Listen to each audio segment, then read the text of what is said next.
Hello there and good morning. Macron sulks. UK and US astonished.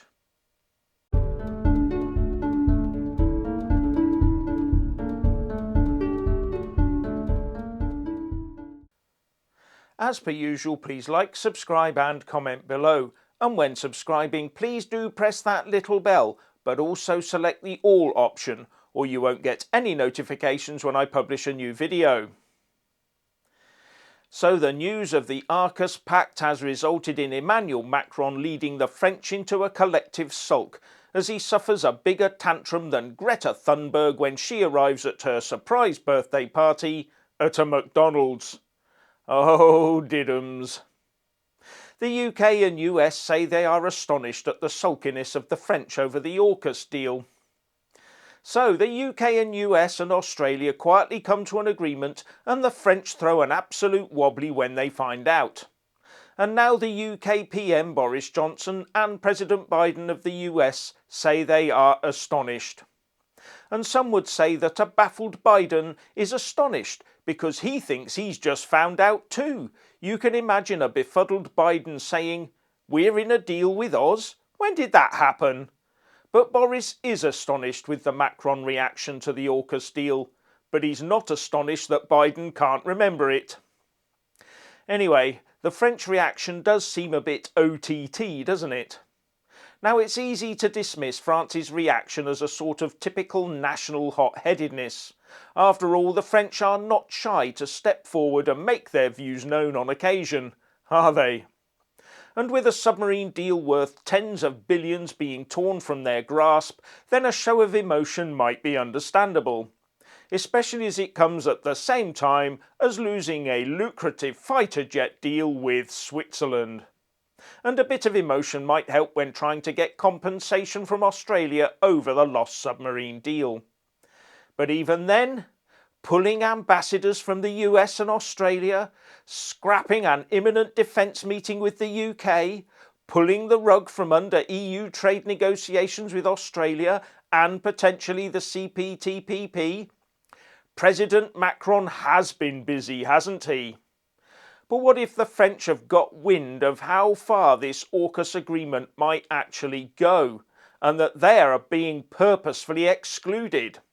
What if Macron thinks he might be the street urchin looking at the rich kids through the mansion window on Christmas Day? Now, when the agreement was first announced, there was talk that the Aukus deal would cover more than just submarines, with artificial intelligence and quantum computing being talked about. But now the Telegraph is reporting that it may go as far as deterrence, free trade and human rights. And it also says that Boris and Sleepy Joe have agreed that France will be excluded from this deal, even though it's not meant to be a totally closed deal. The prospect of the US, the UK and Australia having increasing joint influence and clout in the Indo-Pacific region might just be grating on Emmanuel Macron.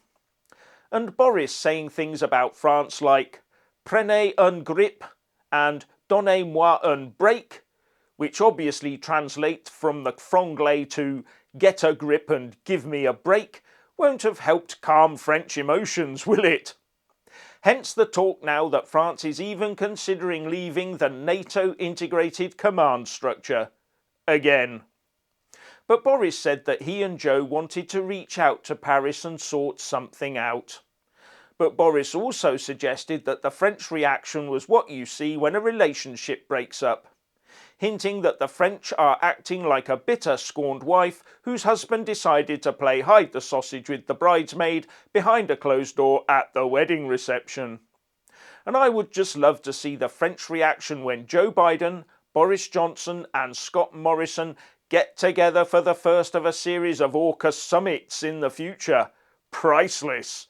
You could imagine a tearful Macron sitting alone in the Elysee Palace, tearing up the photos of him with Boris Johnson, Joe Biden and Scott Morrison, with "All by Myself" playing in the background.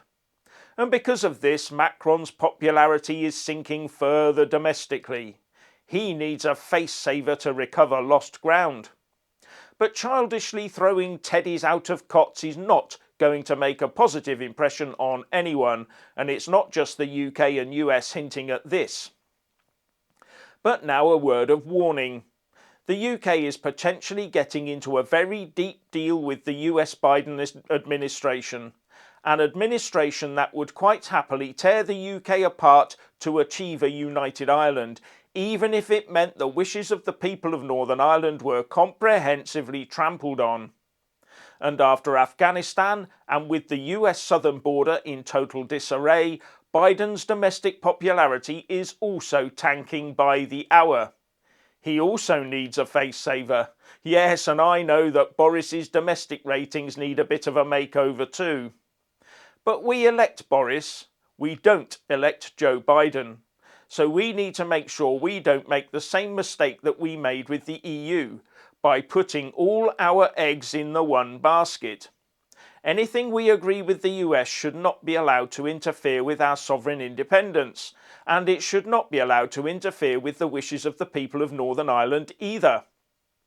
And writing in the Mail, Stephen Glover said that the lesson from Boris's trip to the US was that Biden is a liability for Britain and can't be trusted. And he also said the US president was not on the ball and uses cue cards. The blunders aren't important in themselves, but they betray a lack of mental agility. The leader of the free world has repeatedly shown that he either does not or cannot think through issues as one would wish. He can appear stubborn, careless and intransigent, he writes. Now I would disagree. Where the person in control has the go or no-go say on nuclear weapons release, then blunders are important, and mental agility is an absolute must. Stubbornness, intransigence and carelessness do not mix well with nuclear buckets of sunshine. Do they? So Boris does not refer to President Macron during his speech to the United Nations. No, he talks about Kermit the Frog. But before I go to that, I just want to say a massive thank you to all my Super Thanks, Patreon and PayPal supporters, as well as those that do buy a mug with my mug on it. Links in the descriptions box below. You really do help me keep this channel going. So when giving a speech to the 76th session of the UN General Assembly in New York, Boris Johnson showed immense statesmanlike gravitas by calling on the spirit of Kermit the Frog of the Muppets fame. Now if you remember, Kermit sang a song called It's Not Easy Being Green. But the UK Prime Minister called that claim into question when he said, I want you to know that he was wrong.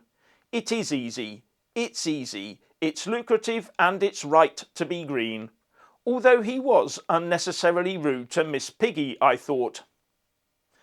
Now Kermit the Frog and Miss Piggy might be legendary among certain UK demographics, and now a wider audience given the Hollywood angle. But I wonder how many UN delegates were left scratching their heads. Maybe I'm wrong, but I am an out-of-touch old fuddy-duddy where these things are concerned. But Kermit the Frog, Miss Piggy, no, when it's politics, it's more like Waldorf and Statler, for those who know.